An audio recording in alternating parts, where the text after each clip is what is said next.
Television is an important tool of expression of our cultural identities and for creating greater awareness of the richness of the diversity of our country.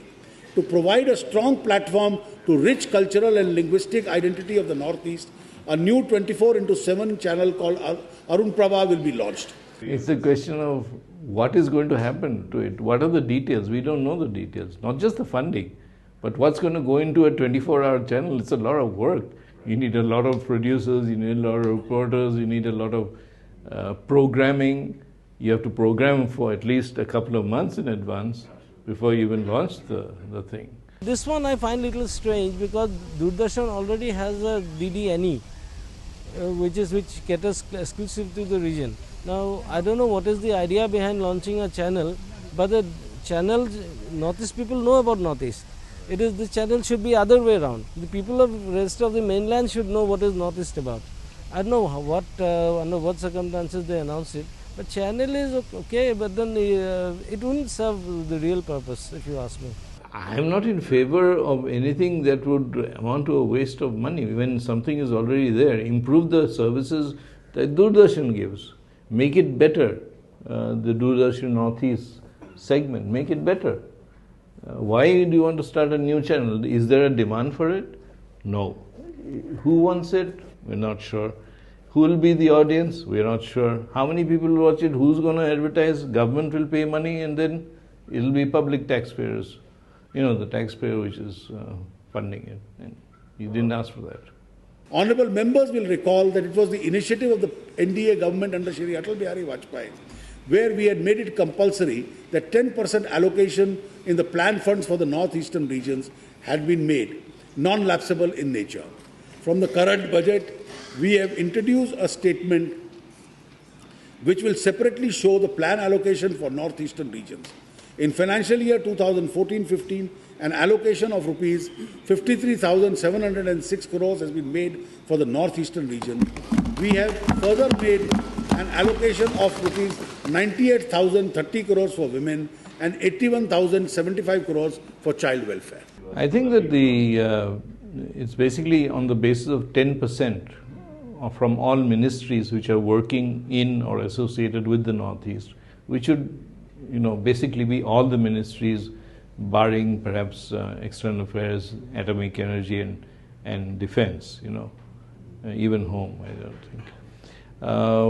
So I think that if a lot of this money goes into from different ministries goes into a composite program of, say, skill building, because a lot of people are leaving the region for various reasons, including lack of farming capacity, in terms of they're not getting enough return from their farms.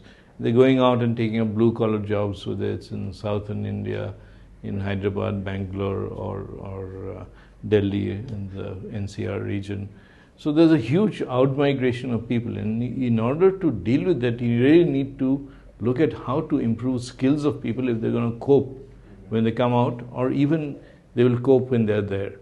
Improve conditions there. If your aim is to improve livelihoods, incomes, the general health and condition of people, you have to look at very specific areas in which this can be done, whether it is training in the basic engineering skills, in masonry, basically in training for jobs, and which will give them an income, because I think that's becoming a major problem across the Northeast, and one reason why people are leaving. What has happened is that in the past few years, this 10% which is deducted from each ministry is supposed to go to a non-lapsable pool. So now some of the ministries are spending the amount itself, and whatever remains, it doesn't inform the Ministry of Donor.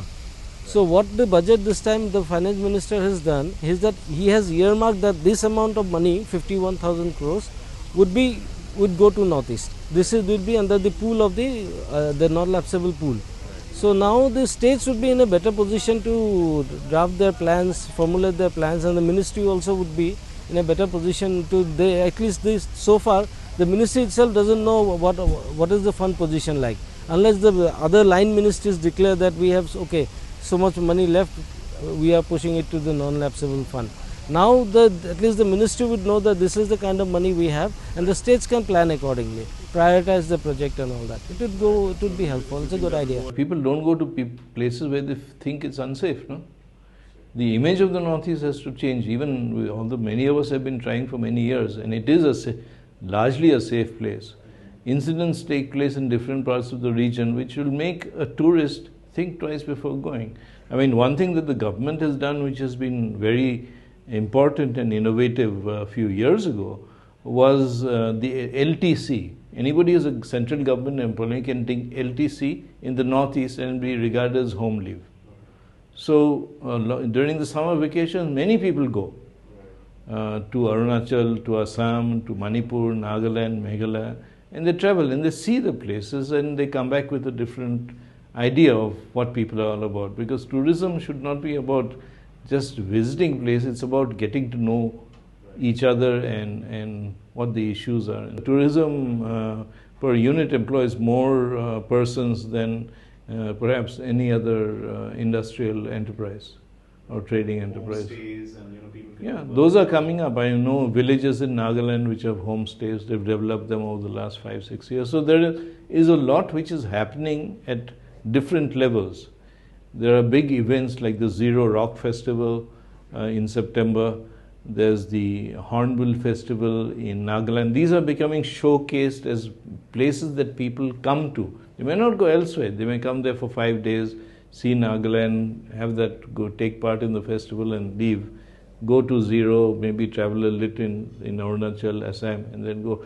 So there's a lot that can be done. But infrastructure and the concept of safety, in terms of, because it's been a disturbed area for many years. And also, look, for instance, last year there was an agitation in Meghalaya demanding, for whatever reason, justified or otherwise, demanding the inner line permit for Meghalaya because they're concerned that they'll be swamped by outsiders. Now, the government has a look-east policy. It's looking at developing the region. It wants tourism. But here people are saying that we need controlled movement.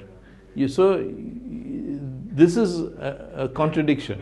So if you want people to come, they have to feel welcome also. Key priority would be development, of course, because the development, along with development, there's the issue of militancy is linked.